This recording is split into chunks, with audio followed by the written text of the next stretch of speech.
one thing that, and I think we kind of spoke about this, like a few of us were talking about this earlier, there are some pressures, and I think this is one angle that we're in. I'm sure there's other angles, the more serious pressures, but I feel like this could also somehow affect, we spoke about our pride and our ego, but there are some pressures that society kind of puts on us. Now we're going to talk about in terms of our physical appearances as men.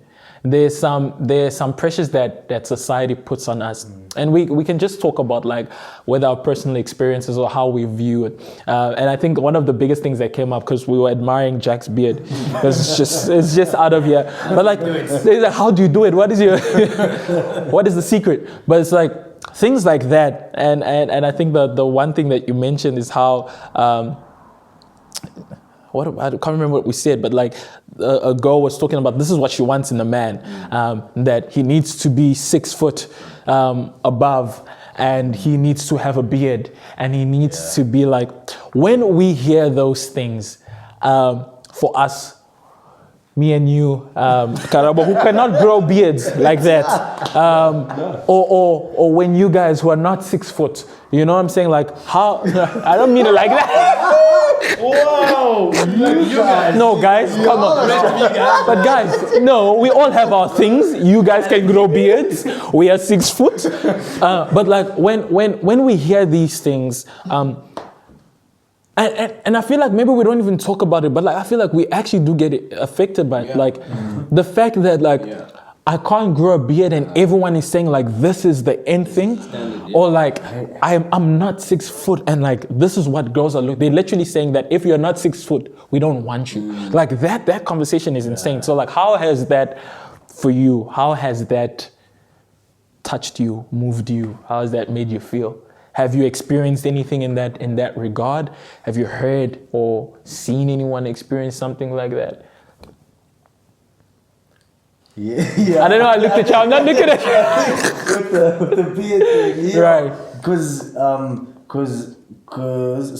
So human beings in terms of puberty go through puberty when we go through puberty when we're teenagers. Yeah. So coming into high school, I'm seeing guys that are telling me they shaving once a week. Yeah. Every 2 weeks. Every 2 weeks. 15, 14 years old even. I'm like, yeah. That's insane. What? That's insane. Yeah, Dad had to give me a razor and teach me. I'm like, already. Yeah. And they're like, it's happening to all of us. I'm like, okay, cool, okay. Then I'm waiting, I'm getting older. I'm like, You just clean. But nothing's happening. I'm like, some of my mates, some of my friends, I'm like, they're looking good. Yeah. They're looking older. They're looking more. As you're saying, like some women are saying that they're looking more attractive. I'm like, okay, cool. I want to see what I look like with one as well. Yeah. Growing up, nothing's happening. Nothing. I'm like, okay, so this is not going to happen. That's great. So it's, I've got to be honest, the first few years, for a while, in terms of like, what you were speaking about, in terms of like my pride and my ego, I was like, okay, maybe you actually just don't meet or fit that standard that is spoken about in terms of being this height, having these features. I was like, and I found myself... because as men, sometimes we try to overcompensate in other areas. Yeah. So I found myself trying to, like physically, in terms of like my body, like start working out and start pushing a lot into that. I was like, okay, if I can't do this, then let me at least let me go. And then I started prioritizing that. It was gym 5 days a week. I was taking supplements. I was like, okay, I'm gonna be down. I'm fine. Talk to me with your beard. It will be skinny and talk to me with your beard. And but in an unhealthy way. You know what I mean? In an overcompensating way. And so initially I was highly affected by it. But then, I didn't speak to my sisters. I'm like, guys, what's happening here? They're like, I don't know. It is what it is. Right. It's not where now it's at the point where I'm like, okay, you know what? Still part of me is like, not in a prideful way, not in a, in terms of my masculinity, it doesn't feel like it's less in any way. It's more of just like, I actually love to know what I'd look like with a beard. Yeah. It's curiosity at this point. I'm like, I'd love to have the choice Right, to see, right. like, to decide whether I want one or not. But Yeah. some people are like, listen, it's maintenance. Like that, you don't just wake up and look it's fresh and clean. ridiculous. It's a movie, so it definitely took a while to overcome that thing of like my ego and pride and overcompensating in other ways to make up for the fact that this certain thing in terms of a standard I wasn't Lacking, meeting. Yo, that is so good, and I think you wanna jump on. No. I think the most important thing that you said, and I'm gonna jump back to the other one, but now you said like, so even like working out is such a good thing, you know. We're supposed to work out, we're supposed to exercise, you know. Yeah. It's I believe it's biblical to be healthy, and Right. to be good, you Yeah. know, to be good looking, but it became so unhealthy. Yeah. Because the intentions was wrong. Right. You know what I'm saying? Like Right. I'm like, even now the good things that they're intendedly to be good now can be bad. Yeah, 100%. Because of your perspective. Right. And how you're approaching Intentions, why are you doing it? it. Yeah, I'm like, 100%. man, that's crazy. That's so good. But what you said in the previous conversation, you said something very, very catching, which I was saying to Patrick, is that you said, you know, when you found yourself from Christ, all the pressures from the world completely disappeared. Yeah. Which I thought, man, that's beautiful. Yeah. You know what I'm saying? Because I don't have, if I'm not growing taller, come on, I'm never gonna get to Yeah, right. That is just the reality. Yeah. I wanted to be tall, honestly. Yeah. Like, you know what I'm saying? Like, you know, you wanted to be, I wanted to be tall. Right. Definitely. Like, Right. I wanted to be like basketball player too. Yeah. You know what I'm saying? Right. So I can just, hey, what's up? What's going down there, Yeah. homie? Yeah. You know what I'm saying? And it's like, man, it really does create unnecessary and unhealthy habits and situations in your life. Because Deeper. you start comparing yourself. You know, you miss the point. You completely miss the point. You know, the way God created you, the way perfect you are in His eyes. You know what I'm saying? We are the mirror image of who Christ is. Exactly. And so it's like when we start to now wanting to change things and physical features that some things we can't change. You know what I'm saying? If you don't have, you know, six inches and you can't change that. Right. You know, if you do it to sin, let's just get real. You know what Right, I'm saying? 100%. It's a sin, 100%. you know what I'm saying? Because you're telling God you didn't do a good enough Yeah, job. something's wrong. Something's off with what is you've done, wrong my with king. How Yep. you created me. You know what I'm saying? And so I'm just like, man, it feels so good right now to be secured in Christ. Right. I don't have to feel, you know, lesser than. Right. You know, because or more than because I have a beard or I'm less. You know, I'm less than 6 foot or whatever. You know, but I know the way He has created me, I'm perfect. I'm perfect in His eyes. And one of the things I actually started to do this year is to fully embrace myself. Like it's so important for us, especially as males, because we're not taught. Like I think maybe some of us in our vulnerability group, maybe your homies, your niggas tell you, man, you're beautiful, bro. Like, damn, you're looking good today. You know what I'm saying? Like you're looking fresh, bro. Like damn, you're good looking. You're a good looking homie. You know. But out there, you know, it's not a lot of guys who get that. You know, they don't get that affirmation. They don't get that word, and so it can be tough to navigate through the list that's being created in society. You know what I'm saying? If you don't have those things. So it feels good, man. It really feels good just to, you know, be under the coverage, under the grace of God, and knowing that you just. Yeah, sorry, my bad. You're going. There was a few things. There was a few things like I kind of wanted to tie into that. I had a question, and then there's a follow-up question to that, and then we can go back to this if we. But like, do you feel that being married has helped you not overthink the rest of the stuff? It's almost like you don't care now because you're secure in who I actually am because I'm loved. Do you feel, has that, So I was actually going to go into that for a little bit. Such a good question, bro. So I'm going to tell you guys a little bit of my story. I'll be quick. So in high school, like I told you, you know, 10 years back, 6 years back or whatever, being dark skinned was not a thing. Like, you dark skinned, like you ugly. 100%. You're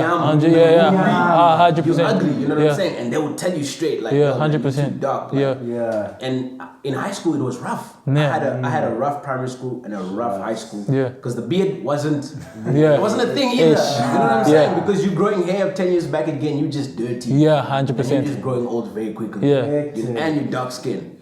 Mess. And you know, my family, we my dad's from the DRC. We were born in Zambia. We came here we didn't have enough money, you know. So all the areas were almost lacking in a sense. You know what I'm saying? So that's how I grew up, and it was tough throughout primary school, high school, all the way. Like no attention from girls whatsoever. Nothing. You know what I'm saying? So I kind of went through that season, and then only when I finished high school and I met my wife, my girlfriend then. I don't know, but something changed in the affirmation I was speaking about. Right. The affirmation and the encouragement really changed the physical appearance. It was, if I show you my high school picture, you'll be like, this is not this nigga lying. He took this from Facebook or somebody else. Right. Kid from Africa down in Malawi. Right.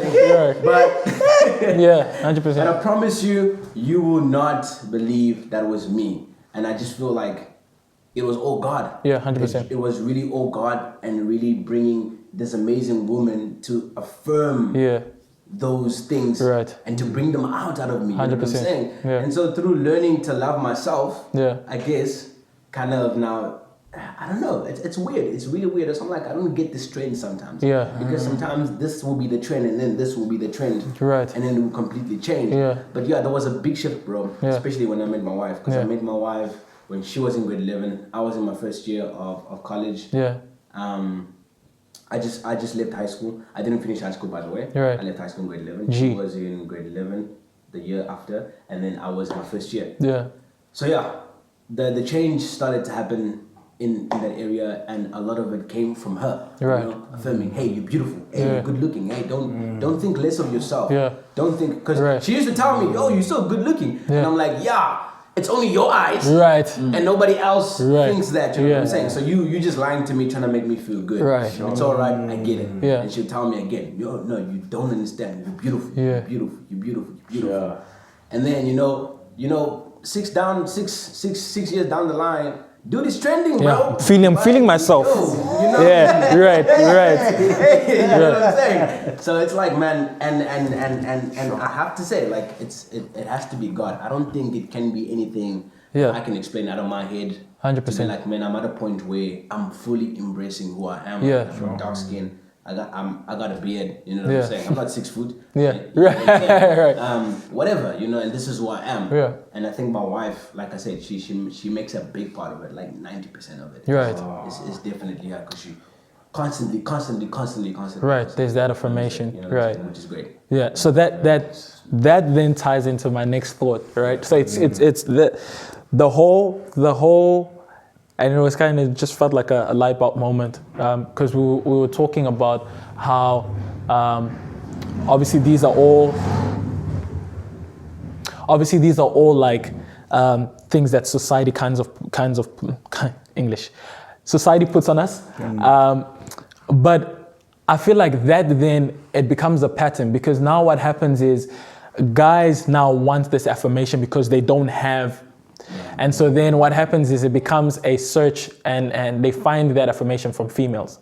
And so once one girl gives you that attention, then you're like, okay, like it's a thing, we can try with someone else. And then there's more, there's 2, there's 3, there's 4, and then there's that player mentality that now has come, because now I'm being affirmed, I'm being loved, I'm being cared by so many women. It's like, okay, I don't have X, Y, Z, but that void is being filled by this attention that I'm getting from so many other, and I feel like that can easily become a trap, because like you were saying, we compensate. So where we don't have, we try to find areas where there's you know, we can somehow. And so if I was never a confident kid growing up, if I was never good, and now I realize that I can fake confidence and get attention, then I'm going to be this fake confident kid in order to get attention, in order to, and then it builds into like your whole life being this false confidence. You have this false confidence for like majority of your life, because you have the attention, you have that affirmation from like certain people. And I think that kind of takes you down a rabbit hole of just the surface level like manhood, because it's like there is no self-love. There is no, because if everything is stripped away, then you kind of like, you know that you have nothing. And I think that's what messes up men sometimes, is that like, bro, if things are taken away, if my surrounding is taken, if the alcohol is taken away, if the drugs are taken away, if the girls are taken away, if sex is taken away, if all these things are taken, I'm actually nothing. And that is a scary thought to come to terms with. That's like, it's insane to think about the fact that, and I think that is the beauty in marriage, and that God gives marriage to give you that love and affirmation, and it's a 3-chord bond type things. Like God affirms you, you guys affirm each other. But on the outside, when you're doing this thing alone, it's like you're trying to find and you're searching. And so if you don't get it with the girls, then you're gonna go to drugs, because drugs is, if you don't get it from drugs, you're gonna get it from alcohol. If you don't get it from alcohol, you're gonna get it from steam. It's like there's always something that you're trying to find it in, and I think that kind of gets toxic. But with that being said, this is another conversation that's kind of like, when it comes to your female friendships.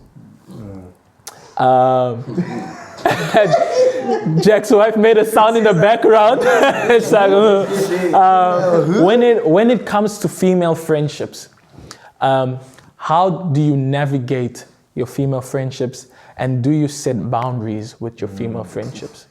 Let's see. I felt like you nodded. Do you have something to? 100%. Yeah.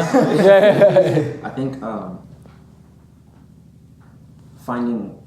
being in a position where I found Christ for me, outside of my parents and everything, my circle started becoming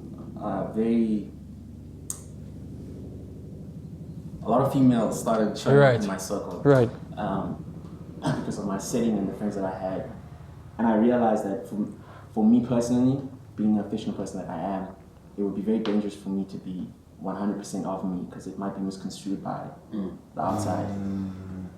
So from the get-go, my thing is fist bump. Right. And then it's maybe a handshake, our special handshake. Wow. Discipline. And then we're good. Yeah. That's it. First bump, special handshake, and if we're that close to the point where people like know of our friendship and our relationship, that it's just what it is, then I'm hugging you in public, and that's what. But it's legit. Those are the steps. It's fist bump, special handshake. Then we'll get to point of hug. That's good though. So those are the boundaries that I set. Yeah. Do you have a girlfriend? In the crazy. I think seeing those boundaries that you set and knowing that you set them from the outset, it's a great example, because I think for me, in finding Christ for myself, like you, I'm very just affectionate, and I love people, and I often love just to have one-on-ones with people and just catch up with them. And I find initially it was a little bit of like I don't want to say a toxic thing, but it was a kind of like a fulfillment thing, where people would come to me with a lot of stuff they were dealing with, their problems, guys and women, like in terms of friends of mine, and I would get some sort of fulfillment out of just being able to help them out and give them advice and just be there as somebody that could listen to them. But what I started finding in doing those, for example, one-on-ones and being an affectionate person and actually just being me, is that like you're saying, it would be misconstrued, and then there were certain things that they would receive in terms of communication and affection and a friend, and in terms of a friendship, as God, I was in love with me. I'm like, what is going on here? I've had to navigate, like, just in different spaces, having to be upfront and say, actually, listen, I just want to say, not to be awkward, but there's nothing. We are friends. Because otherwise things are misconstrued, and then it becomes quite messy. And even in getting into a relationship and having a partner to do life with, it then became a thing of where we spoke about it, because I said I'm actually friends with a lot of women. Like, I just am friends with a lot of women and the spaces that I'm in, and she's seen that in having met them and having been in group settings, we're all together. That has basically come to almost, it doesn't happen anymore. Like one-on-one specifically, it's more just like, okay, no, we'll hang out in groups, or because it's just a it's just dangerous. Like even if you're wanting to offer advice, there's literally like, no other word. It's dangerous. It's dangerous. There's no it's other. Dangerous. It's dangerous. Even Yeah. if somebody is in the pits and is struggling, and where people have, because of the close relationship, have shared things about being suicidal or in terms of depression, which is very real. God is good enough that He would have other people in their lives 100%. who they can reach out to or who you can refer them to. But men and women, like at the end of the day, there is attraction. Yeah. So it's a dangerous thing, especially when you have a relationship that you're wanting to protect, that you're wanting to take to a place of marriage and have a God. The devil's a liar. Right. He's a liar, and he comes to steal, kill, and destroy. Whatever is good and from God, he's going to be like, I don't want this for you. So we have to be able to recognize that and see that, okay, there's beauty in friendships and male and female friendships. But in the same breath, like, what can I do? What boundaries can I set and put in place to protect what I have? Because at the end of the day, we all, well, I'm going to make an assumption that we all want to get to a place where we are married, where we have a wife, where we have kids and families that we are growing and leading. But that, it's almost like a mentor of mine years ago when I was still in school. He's like, listen, start acting as if you're married now. And so the things that you do and the boundaries that you put in place, if you were a married man, what would you be doing? How would you be moving? How would you be thinking? And so I started getting myself into that mind space. And that helped a lot with setting boundaries. I was like, if I was married, I actually would say no to coffee. Let's just hang out. You know what I mean? I would just be not in a way that I'm saying, no, I don't want to hang out with you, but actually just to protect what I'm trying to build. Yeah. So good. Yeah. I mean, I have a question. Yeah. But also, I think everything that you guys have said, it kind of has helped me like have a better picture of where I'm actually at. But I think with like my personal experience, I think because of like your faith, you know, it's you want to be accessible to people, to community, and I think that was the first step that I led with. But without obviously with ignorance, because I hadn't set good boundaries. So then you find yourself in awkward positions like, shit, I didn't know. There's so many blurred lines that I actually don't know where we 100%. You know, and just like in church communities, you know, men and women, like everyone. I don't know. I guess marriage is like, you know, like a Christian's opium, man. I don't know, like everyone is like this thing. We can almost idolize it. Like even like you can't even self-determine. Like for every man, marriage is the thing, and for every woman, marriage is the thing. And I don't think that's necessarily God's intention with people's lives. So that kind of clashed with my politics as well, because I'm like, I also I dream of a society where men and women can coexist platonically. You know? So at the time, so I'm like, how do I? You know, how do I become friends with women without, you know, where do I find myself? Because I've had the most profound relationship to some of the women that I've encountered, platonically. Like I've been, you know, affirmed, you know, but also held to account in different contexts by women and men, you know, quite. So for me, it's like from that experience, I'm like, then I should be able to have these relationships. But I'm also led with like, I aspire to be married one day as well. And that complicates all these relationships now. And I like you almost dropped like a simple boundary like that. It seems like such a simple boundary. But I think I never had that discipline enough until I got older. Like once I was more assured or secure in my faith, like I can't do this with you, or you're becoming too dependent on this relationship to a point where it blurs the lines about what we're actually doing here. Because I do value you as a friend, and for the sort of life that I want to have, I want to be friends with all types of people. And it's really weird for me, because I'm like, I don't know. But I think boundaries is something that I definitely take away now. I'm like being able to set boundaries for for the sort of life that I want to live, or the sort of imagination that God has given me to coexist with people. But I think also these ideas around stuff like marriage, I'm like, then how do I, when I have a wife one day, how do I navigate that now? Because it's not going to change. I'm like, okay, God, then what then? Or what am I getting wrong here about relationship with men and women? Because I still hold that politic that men and women can be friends platonically. But all these things that we desire as human beings also complicate that. But I think boundaries is the thing, though. Being creative about the sort of boundaries that you set. But I don't have like an absolute answer. I wish I did. I wish I had an absolute answer to like, I'm gonna be married, I'm still be friends with. But it still gets messy when you're in that situation. 100%. So I think I'm gonna hold on to that complexity. But that Dude, I like that. You just dropped it so simply. You just dropped it so simply. Like, yeah, we just whisper. Yeah. Done. That's it. So I think boundaries are really helpful in sort of designing that. Yeah. Sure. I think it takes a lot of discipline as well. 100%. Especially, like, the reason why I asked you if you have a girlfriend is because I feel like, especially for single guys, it takes a lot of discipline to put boundaries as a single man. 100%. It takes a lot of discipline. 100%. Because you got nothing to lose. Yeah. I'm single.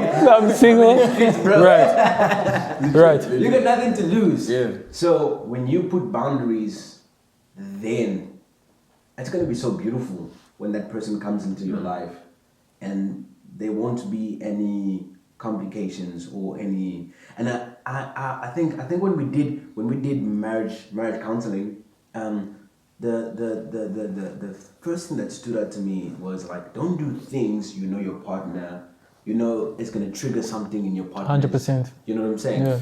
In your partner's system or in your partner's mind, that will complicate your relationship. Oh. You know what I'm saying? And like for me, I was never in the streets. You know what I'm saying? Yeah. I was never there with the girls and just doing the thing or whatever. But I think because of that as well, I'm very like, what is the word, like, when you're like, not nonchalant, what do you call this? I'm very unaware of certain things. Right. Naive. You know what I'm saying? I'm very naive. You know what I'm saying? So like when I met my wife, she would literally like point out certain things, like, yo, that girl is hitting on you. Yeah. You know what I'm saying? And I'll be like, nah, come on, like, we're just friends. Like, I don't, you know what I'm saying? It's not. And they always know. Yeah, they always know. They always know. They always know. Yeah. They really, really always know. And so for me, I think that was the thing I was kind of like struggling with. Right. Is that thing, you know what I'm saying? She would tell me like, yo, like the way this girl hugs you is not good. Like, you know what I'm saying? I'm like, come on, we've been friends for like 5 years. Yeah. You know what I'm saying? Like, I'm dating you, not her. You know what I'm saying? And so, but like understanding that, you know what I'm saying? And I feel like you would get, it's like, now it's almost like, cool, we can definitely be friends. Yeah. But the moment you meet your wife, that friendship decreases, bam, to a certain percentage. You'll be friends, but there's just, women can see, like women can read women very well. So they know, like we might not know, you know what I'm saying, what other girls are plotting or what they're doing, but your partner will know exactly immediately. You know what I'm saying? And so that's what I'm saying. It's like, it's so good that you're setting those boundaries now. And I feel like also females they will respect you. Yeah, 100%. They will respect you 100%. so much more, you know what I'm saying? Yeah. When he's like, yo, it's the first time I met this dude, and this dude just gave me a fist bump. He's not trying to go in for a hug, or he's not trying to go in for whatever, too forward, you know what I'm saying? And so they respect you. And so when you do get your partner, and when you guys start to do your thing, it's like, man, it's always been him. You know, he's not changing. He's not trying to put on an act. This is who he is. Very good. It's like, it's so much of your character as well, yeah? Very good. It's like you're developing your character already in your singleness, which I think is amazing. And like, you just boundaries. So even if like for me, I was unaware. You know, even though I said boundaries, I was unaware. I didn't know when the girl was hitting on me. You know what I'm saying? So it's like, when you said boundaries, it's like, hey, there's no space for that. There's just no space for you to be playing around and just to be fooling around or letting anything into your space or cross that boundary. So I think discipline, that's good. Very good. Very good.